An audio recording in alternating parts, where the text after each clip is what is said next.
అండి. ఇది నిన్నటి వీడియో. నిన్న మా ఆయనైతే ఇంట్లో పూజ చేసుకుని పని ఉందని చెప్పి బయటికెళ్ళిపోయారు. ఇంట్లో పెద్ద కూరగాయలు ఏం లేవు. 4 టమాటోలున్నాయి. సరే రోటి పచ్చడి చేద్దాము.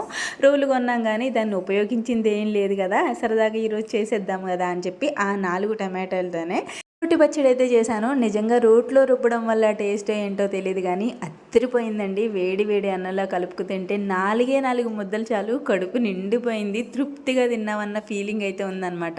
ఎలా చేశానో చెప్పేస్తాను వినేయండి. ఫస్ట్ అయితే ఒక కళాయి పెట్టుకుని ఆయిల్ వేసేసుకొని 2 స్పూన్ల ధనియాలు, 1 స్పూన్ మెంతులు, 1 స్పూన్ జీలకర్ర వేసేసుకొని కారానికి సరిపడా ఎండుమిర్చి కూడా వేసుకుని బాగా దోరగా వేయించుకోవాలి. దాంట్లోనే ఒక గుప్పిడి కరివేపాకు కూడా వేసుకుని అవి కూడా బాగా ఏగిపోవాలన్నమాట. కరకరలాడే వరకు వేయించేసుకొని పక్కన తీసేసి పెట్టేసుకోండి. అదే ప్యాన్లో టమాటాలు కోసి పెట్టుకున్నాం కదా, అవి కూడా వేసుకుని ఓ చిన్న ఉసిరికాయ సైజ్ అంత చింతపండు వేసేసుకొని ఇంకా 10 వెల్లుల్లి గుడ్లు వేసుకుని బాగా మగ్గనివ్వాలి. ఆయిల్ పైకి తేలే వరకు. అంతే, రోట్లో వేసుకుని రుబ్బుకున్నామంటే అదిరిపోద్ది టేస్ట్. ట్రై చేయండి.